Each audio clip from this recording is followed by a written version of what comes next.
야, 주님의 평강이 또 오예배 함께한 우리 모든 성도님들에게 가득하기를 축복합니다.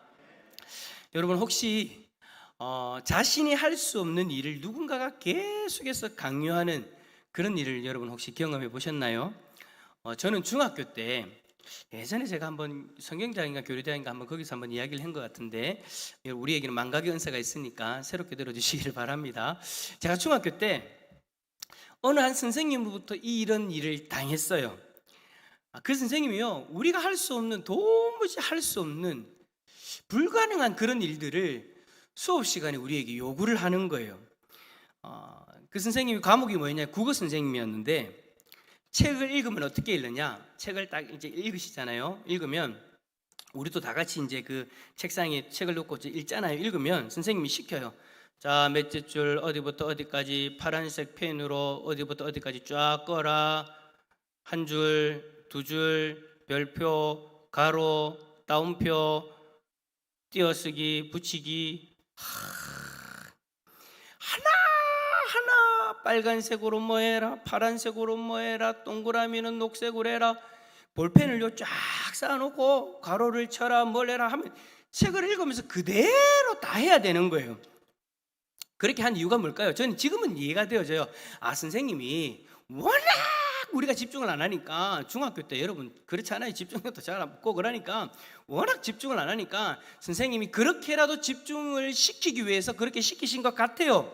근데 문제는 뭐냐, 선생님이 시키는 대로 안 하면, 정확하게 안 하면 여기서 여기부터 여기 딱 안에 줄을 꺼야 되는데 만약에 여기서 조금만 더 벗어났다, 아니면 별표를 냈는데 별이 모양이 이상하다, 빨간색으로 했는데 파란색으로 했다, 가로를 칠했는데 뭐 줄을 껐다, 큰일 납니다.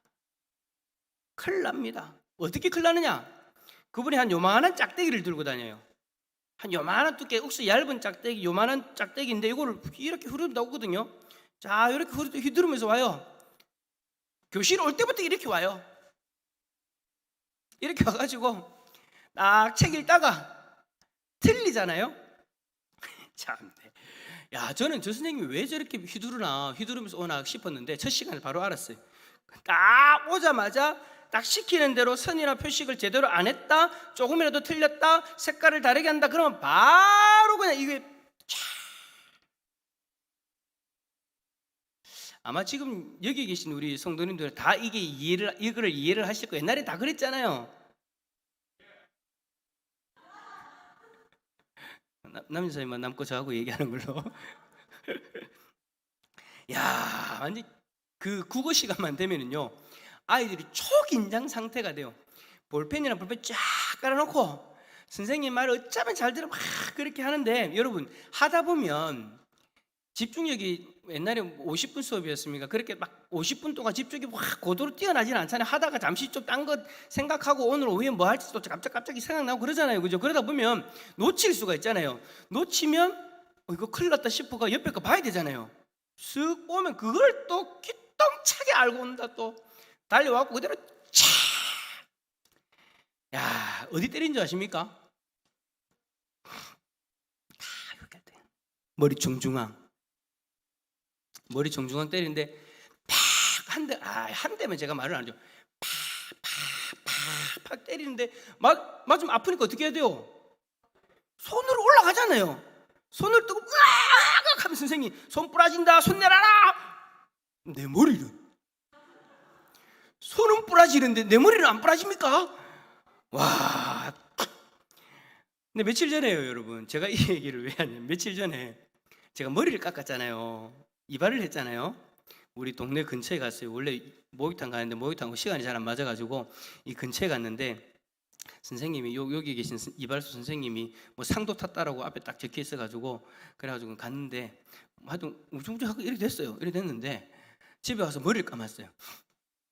다 감고 거울 앞에서 촥 드라이 촥 넘기는데, 드라이를 넘기면 머리카락이 샥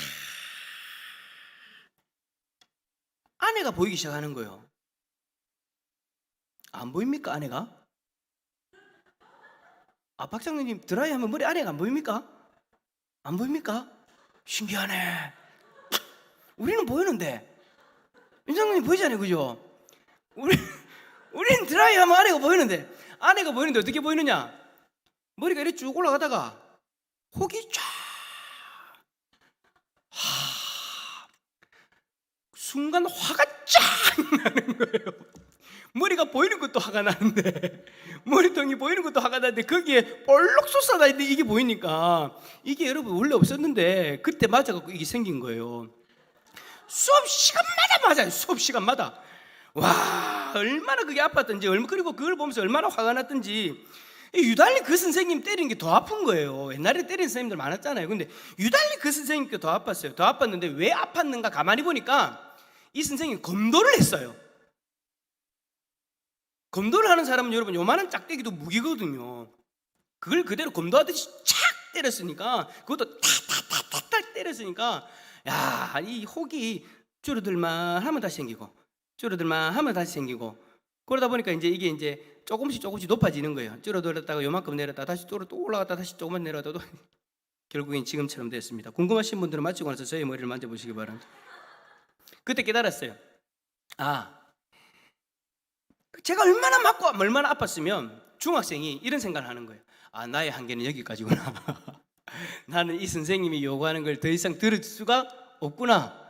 이 선생님이 100을 요구하면 50도 따라하기가 힘든 사람이 나라는 존재구나 라고 그렇게 중학생이 그때 당시에 맞으면서 제 연약함을 인정하게 되어졌습니다. 지금 생각해요. 그 선생님이 요구는 너무 무례한 거였고, 지금 해라고 해도 솔직히 저는 여러분 못할 것 같아요. 아니, 지금은 더 못할 것 같아요. 파란색 거라고 하면 무조건 빨간색 걸 것 같고, 별표 하라면 동글라미 할 것 같아요. 지금은 그래요. 더 그럴 것 같아요. 솔직히 여러분 너무 원망이 돼요. 얼마나 많이 맞았으면 이렇게 되어졌을까. 좀 시키더라도 할 수 있게끔 시키면 좋겠는데, 그리고 100을 요구하기보다 학생들이 한 70이나 60 정도만 요구해도 될 것 같은데 왜 굳이 할 수 없는 걸 이렇게 끝까지 물어붙이면서 이렇게 요구하는 것일까? 공부 잘하는 아들도 그때 다 맞았어요. 다 그렇게 맞았어요. 그래서 왜 이렇게 평생 상처를 가지고 살아가게 하나, 그런 원망도 드는 거예요. 그래 여러분, 내가 할 수 없는 일을 누가 시키면 참 낙심이 되어지고, 이 낙심되어지는 마음이 계속 가요. 그러면서 계속해서 불평이 생기죠. 왜 내가 이거를 해야 되나? 내가 할 수 없는 건데 왜 나에게 계속해서 이걸 요구하나? 원망이 되기도 합니다. 그런데 여러분, 율법을 주시고 율법 준수를 요구하는 하나님도 죄송하지만 마찬가지예요. 여러분 기억나실지 모르겠는데, 우리가 앞선 하이델베르그 문답에서 우리가 율법을 도무지 지키는 못하는 존재다라는 그 사실을 우리가 살펴보았죠. 하이델베르그 제5문에 이렇게 질문했습니다. 당신은 이 모든 것 율법을 지킬 수 있습니까? 이에 대한 대답이 뭐였어요? 지킬 수 없다였어요.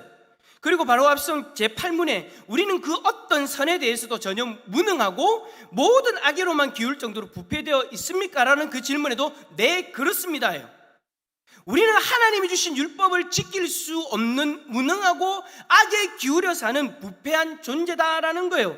그래서 우리는 자연스럽게 오늘 구문과 같은 질문을 하게 되어집니다. 만일 인간이 할 수 없는 것을 율법으로 요구하시면 하나님이 인간에게 부당하게 하시는 것이 맞을까요? 그래 안 나오는군요. 자, 저게 구문이에요. 오늘부터 우리가 살펴볼 구문이에요. 자, 앞에는 도무지 우리가 그렇게 할 수 없다. 율법대로 우리가 완벽히 준수할 수 없다. 왜? 우리는 그렇게 타락한 존재니까. 율법을 준수할 수 없는 그런 존재다. 그런데 오늘 구문은 같이 질문하는 거예요. 만일 인간이 할 수 없는 것을 율법을 요구하시면 하나님이 인간에게 부당하게 하시는 것이 아닌가? 부당한 요구를 하는 것이 아닌가? 자, 여러분, 제가 중학교 때 할 수 없는 거였어요. 100% 할 수 없는 거예요. 본인도 알아요. 본인은 그걸 더 즐겨요. 하여튼 희한한 사람이에요. 그런 것처럼 하나님이 우리가 도저히 할 수 없다는 것을 알고 계심에도 불구하고 우리에게 그것을 계속해서 요구하신다면 하나님이 부당하신 것 아니냐라는 그 질문을 하이델베르그 구문에서 하고 있는 거예요. 우리가 할 수 없다면, 우리가 악에 기울어져 있고 무능한 존재라면 하나님이 율법으로 우리에게 요구하시면 안 되죠. 우리가 그 존재라는 것을 하나님이 아시니까 요구하시면 안 된다라는 거예요. 자, 그런데도 하나님은 우리에게 계속해서 율법, 하나님의 말씀을 준수하실 것을 요구합니다. 자, 이것 자체가 부당한 것 아니냐라는 그런 질문인 거예요. 자, 그래요. 이 질문, 이 불평, 어떻게 보면 참 합당해 보이기도 합니다. 하지만 우리는 율법을 지키지 못하는 지금의 이 모습에 집중하고 이 질문을 봐서는 안 돼요. 어디로 돌아가야 되느냐? 하나님이 제일 처음 창조하셨을 때의 우리의 모습으로 돌아가야 됩니다. 처음으로 돌아가서 이 질문에 대한 답을 먼저 해야 돼요. 여러분, 하나님이 우리를 처음 창조하셨을 때 우리는 어떤 상태였습니까? 하나님은 인류의 시작인 아담을 비롯해서 당시에 창조되었던 그 모든 것들을 다 보시고 하나님이 뭐라고 하셨느냐? 심히 좋았더라라고 그렇게 창세기 1장 31절에서 기록하고 있어요. 자, 이 말은 무슨 말이냐면 창조되었던 그때는 인간의 상태가 하나님이 원하시는 그 율법의 요구를 들을 수 있는 상태였다라는 것이죠. 하지만 로마서 5장 12절의 말씀처럼 그러므로 한 사람으로 말미암아 죄가 세상에 들어오고 죄로 말미암아 사망이 들어왔나니 이와 같이 모든 사람이 죄를 지었으므로 사망이 모든 사람에게 이르렀다라고 그렇게 말씀하고 있습니다. 아담이 율법을 준수할 수 있는 상태였음에도 불구하고 처음에는 스스로가 그 상태를 뭐 해버렸다고요? 거부해버렸다라는 거예요.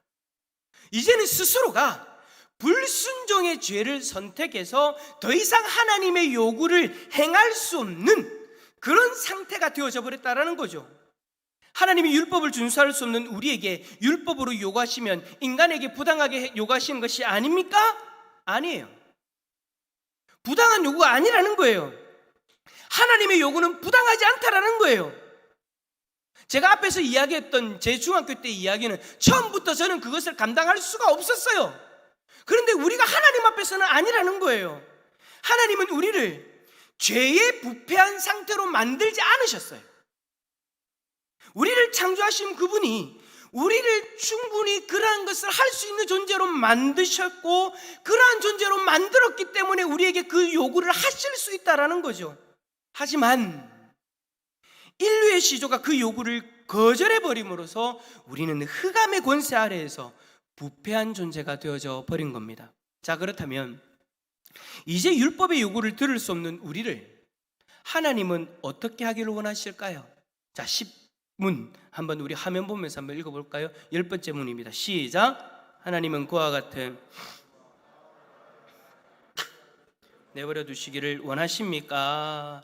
자, 하나님의 창조 목적과 정반대로 흑암의 권세 아래에서 율법에 순종할 수 없는 우리를 하나님은 그냥 그대로 버려두기를 원하실까요? 그냥 에이 저것들은 무능해, 부패한 상태야, 아이 그러니까 귀찮다, 그냥 그대로 두자, 그냥 우리에게 관심을 끄고 살기를 원하시냐라는 거예요. 그래서 지금도 죄악 가운데 있는 이들이 아무 일도 없는 것처럼 그렇게 살아가는 것 같이 보이는 걸까요? 악한 이들이 당장 심판받지 않고 승승장구하는 것을 바라보면서 하나님이 마치 죄인에게 아무것도 행하지 않으시는 그런 분으로 보시는 걸까요? 우리가 보게 되는 걸까요? 악인이 잘못되거나 악인이 잘못되는 것보다 선한 이들이 더 잘못되는 것을 우리가 보았기 때문에 하나님이 마치 불순종과 타락에 대해서 침묵하는 분처럼 그렇게 여기질 때가 많다라는 겁니다. 어떤 이는 그런 모습 때문에 뭐라고까지 이야기하느냐? 하나님은 없다. 과연 그런가요? 하나님은 불순종과 타락을 벌하지 않고 내버려 두시기를 원하십니까? 그 대답이 뭘까요? 결코 아닙니다. 신문의 답은 이거예요. 결코 아닙니다. 하나님은 천성적으로 죄에 대해서 무섭게 벌하시고 분노하시는 분이십니다. 죄에 대해서만큼은 노이로제가 걸린 것처럼 죄에 대해서만큼은 단호하시고 그 죄를 보고 그대로 넘어가시는 분이 아니라는 거예요. 신명기 27장 26절에 이렇게 말씀합니다. 이 율법의 말씀을 실행하지 아니하는 자는 저주를 받을 것이라 할 것이요 모든 백성은 아멘 할지니라. 하나님은 이스라엘의 불순종과 타락을 묵과하시지 않겠다라고 그렇게 말씀하고 계시는 거예요. 하나님은 불순종과 타락 가운데 있는 이들에게 이 땅에서도 분명히 형벌을 내리십니다. 옆에서 우리가 볼 때는 아무 일도 없는 것 같죠. 그러나 그들의 삶 가운데 아주 은밀한 그 모습 가운데 들어가면요, 여러분, 그들은 그들의 죄에 대한 대가를 이 땅에서도 받고 있어요. 우리가 모를 뿐이지. 그런데 중요한 것은 하나님의 이러한 형벌이 이 땅의 저주로 끝나는 것이 아니다라는 것이죠. 히브리서 9장 27절 한번 읽어봅시다. 화면 보면서 시작.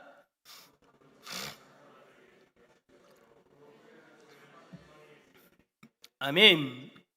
우리는 예수님이 재림하시는 그날 분명히 마지막 심판대 앞에 서게 될 것입니다. 그때 흑암의 권세 아래에 있는 이들은 마지막 심판대 앞에서 멸망의 심판을 받게 되어질 거예요. 자, 그러면 이제 우리는 그러한 하나님을 보고 또 이런 질문을 하게 되어져요. 심판하시는 하나님, 죄에 대해서 심판하시는 하나님, 그 하나님에 대해서 제11문, 그러면 하나님은 자비로운 분이 아니십니까?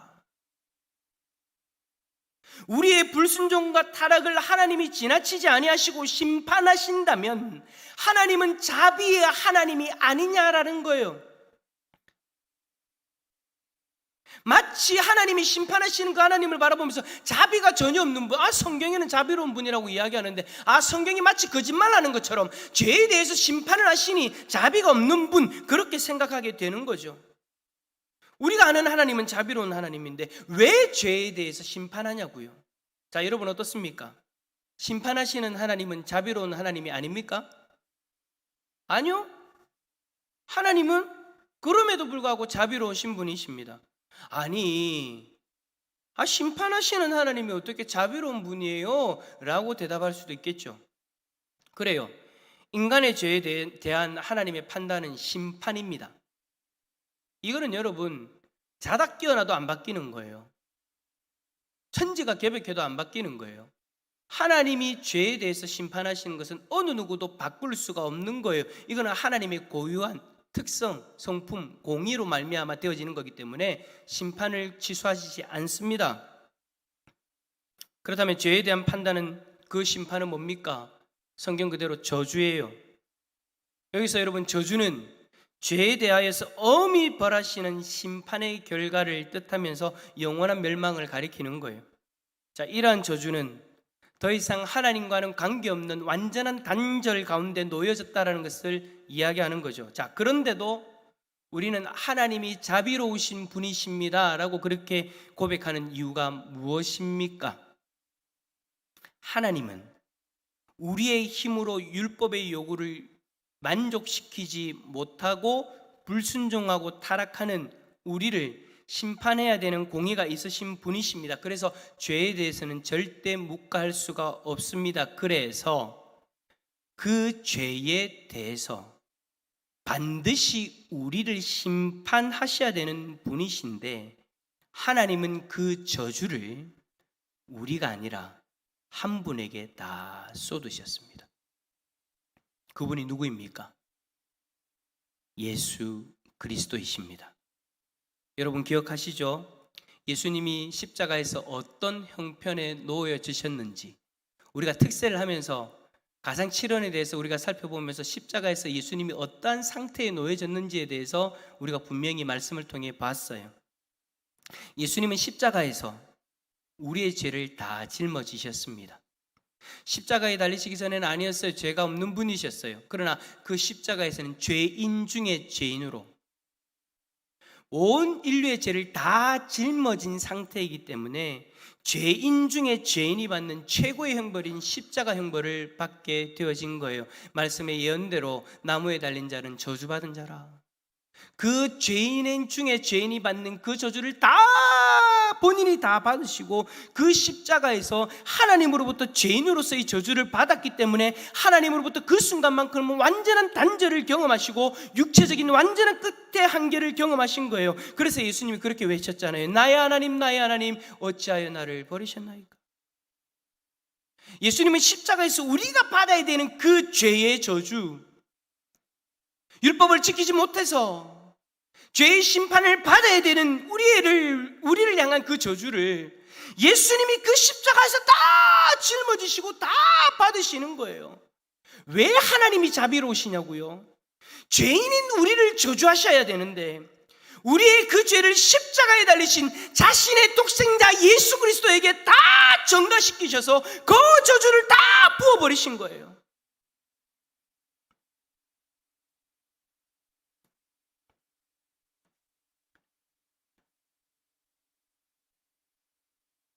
성부 하나님은 자신의 독생자에게 저주를 부으심으로 우리에게는 살아날 수 있는 기회를 주신 거예요. 이제 우리는 여러분 우리의 죄를 짊어지시고 십자가에서 자신의 생명을 내어주신 그 예수 그리스도를 받아들이고 믿으면 이제 하나님이 우리에게 주신 그 살아날 수 있는 기회를 누릴 수 있는 거죠. 우리에게 부어야 될 그 저주를 자신의 독생자에게 다 부으셨으니 하나님은 자비로우신 분이 맞습니다. 사랑하는 성도 여러분, 그 자비로우신 하나님이 지금 부족한 우리를 바라보고 계세요.